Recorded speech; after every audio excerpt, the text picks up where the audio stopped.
quickly, I just want to go over it with you guys. This is my system.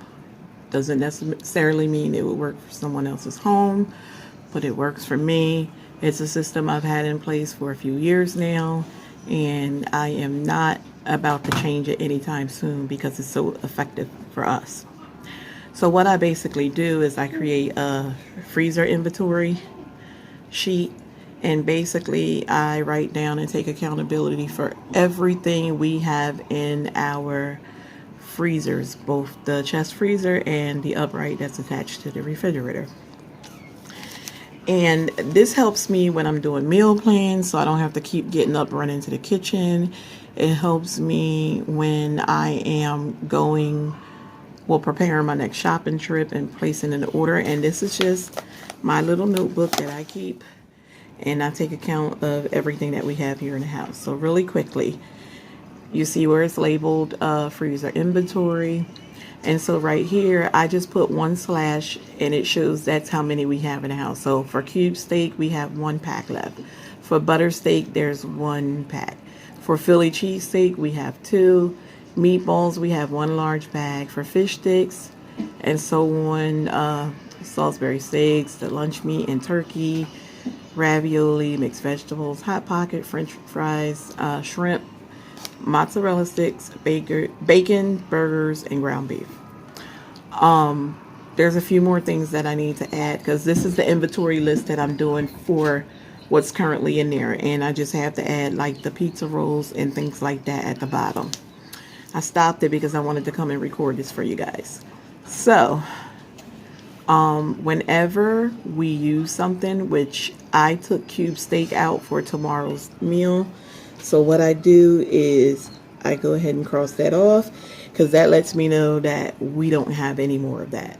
So when it's time for me to make my next grocery haul, I'll add it. However many I pick up, I do put the / here. But so anything that I take away, whenever I'm planning, like pulling out the meats for the next day dinner, I go ahead and cross whatever it is off by making it into an X. And that way, you know, you use something. So if I was pulling out raviolis, I would go here and make an X out of one of them. And now I know it's not 3 anymore. It's 2 because I used something. And hopefully this will give you guys some ideas so you don't have to keep rummaging through your chest freezer, because we all know that could be a pain in the behind. And even your other freezer. It's just, you know exactly what's in there. Just don't forget, every time you use something, go and cross it out. And every time you add something, go and add another tick line. I hope this helped. So now we can move on to our fridge and freezer tours. So really quickly, I want to go over the freezer with you. This is the upright that's with the refrigerator. So right here in the front, we have the eggs. This is the liquid eggs here. I'll move that. This is where I store the butter. This is steaks right here, and then there's a couple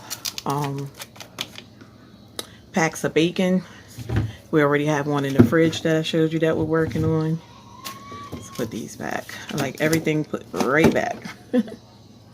So here's where I keep all the chicken. So you'll see like some trays of chicken, and then the chicken that I break down and put into freezer bags, we just pile up here, put them here. And then down here where it's all open is where I keep like ground beef. This is where I keep our gizzards, chicken gizzards.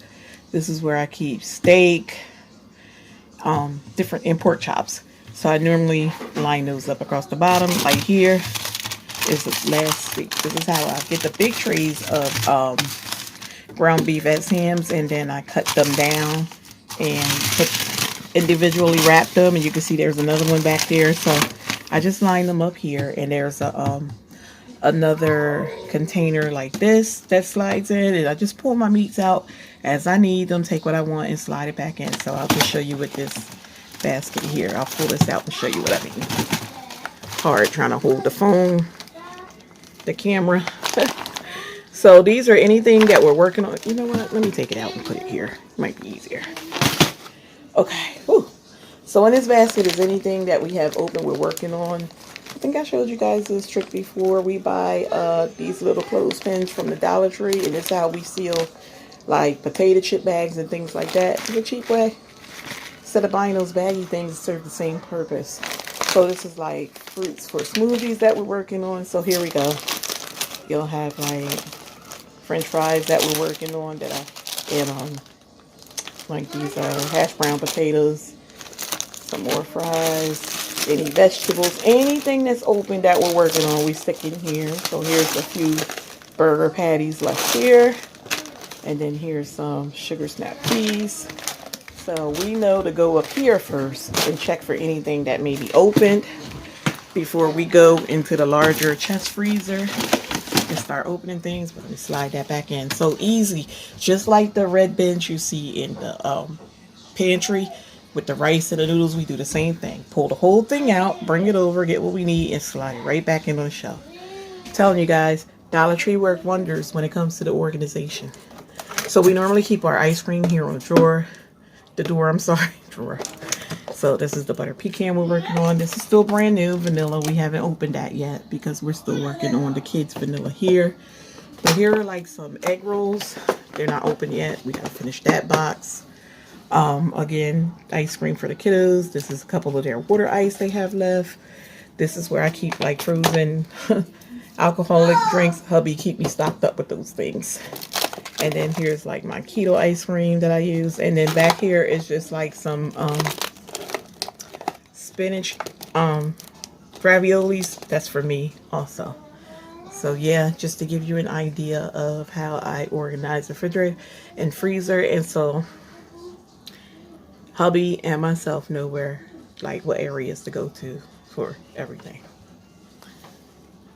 I'll be right back with the other freezer. Really quickly, want to just go over our system, but I'm not going to be able to show you everything in the freezer because it is pretty stocked. You can see it's almost to the top, but I'm just going to give you an idea. So this is like the bag of the wraps that the kids school gave out. So when I normally separate like the pizza and the wraps, I normally just stick them right on top so we can grab them when we need them. But this is like the large fish sticks and stuff, and the kids love these. We normally get these for the kids when we're having steak. They have Salisbury steak because they don't like the regular steak. But then we have like wings, more French fries, Hot Pockets, all kind of like of the box foods that you see us get from the Sam's Club. I'll do it real quick. And then we have like mozzarella sticks in there. Down here is a big bag of raviolis. Then we have like a bag of shrimp here. So I pretty much know where everything is in the freezer. And for the most part, I'm the one that do majority of the cooking. So I have everything where I know exactly where it all is. Over here on this side, you see me moving these bags of corn that the kids got in from the school. I have to move them over to the other freezer. But right here is pizza rolls. There was 2 bags. We're working on this. So this is really supposed to be in that other freezer. I'll take that out in that basket I showed you guys. And then here is some more like frozen vegetables. And then underneath it is where we keep all our, like, as this lifts out, you know, I know you guys know, all freezers, you get these. But when you lift this out, is where I keep our frozen breads and wraps and things like that. So again, we have order in the freezers as well. And we just refer to the list that I showed you earlier of how I keep a track of what's in the house so that I don't have to go and rummage through all of the foods to see what we have. So really quickly, I'll go through the refrigerator as well. So right here is our pickles. We'll be having burgers tonight, so we'll have pickles. Behind that is some Grand's pumpkin flavored spice rolls. And then this is where we keep our biscuits. Right back there is the container of spread. These are glucernas. They're my drinks that I use if I don't feel like having a meal. This is a pie crust. I'm planning on making a peach pie. Stay tuned for that video. These are some of the juices that the kids get from the school. This is My peppers will be stuck there. I'll put them where they belong. This is a container of baked potato soup that I got from Sam's Club. All the containers you see here are our yogurt that we use for our smoothies. This is the strawberry surge that the school put in the kids' lunches. These are this caramel dip for their apple slices, and this is like the container I was showing you for when I open up like canned fruits. And this pink container from the Dollar Tree is where we keep like fruit cups. This is where we keep like applesauce and puddings and jellos in these containers. This is a loaf of bread. It's where we keep our eggs. And here is a bag of bacon that we're working on. We open one breakfast meat at a time. So this is our milk section. All the way back is gallons of milk. Here is some of the bag items that the school provides to the kids. Right behind it is a container of the chocolate chip cookie dough. Here's all the milks that the school gives the kids. In this drawer is where we keep either soda or juices that we keep in the fridge. And in this one is where we keep bottled water. I have to refill that. Let's make our way to this door. Up here is where I keep like the Laughing Cow cheese. This is cream cheese and flavored cream cheese. On this door here is where I keep my garlic. I always buy the minced garlic in a jar. Any cake toppings, icings that's already open. This is our emergency eggs. I got this with a HelloFresh meal when I used to get them when the pandemic first started. And I kept this little container. It keeps 2 eggs, and I always store 2 eggs in there for in case we run out of eggs. I got 2 as a backup. This is where I keep all the whipped topping that we use for our coffees. Behind them, the little Sutter Home bottles of wine. There's like 3 in there left. This is our coffee creamer. This is where we keep the lemon juice for our teas. Down on this next door is open jelly. This is salsa con queso, mayo, sour cream, Olive Garden Italian dressing. This is the actual yogurt we're working on now, and this is shelf-stable milk. Thousand Island. This is all our different dressings that's open because everybody always wants something different. Right here is a big container of Mudslide hubby got me, and then this is my bottle of wine. It's not open yet. I use bottles of wine to celebrate like all bills being paid, different things like that. So it's celebratory for us. We don't open until we've accomplished paying something off or something like that. These are where I keep my almond milk, so that's a banana flavor, and then there's the unsweetened original, and then right next to it is cream of wheat. So that's our ice box.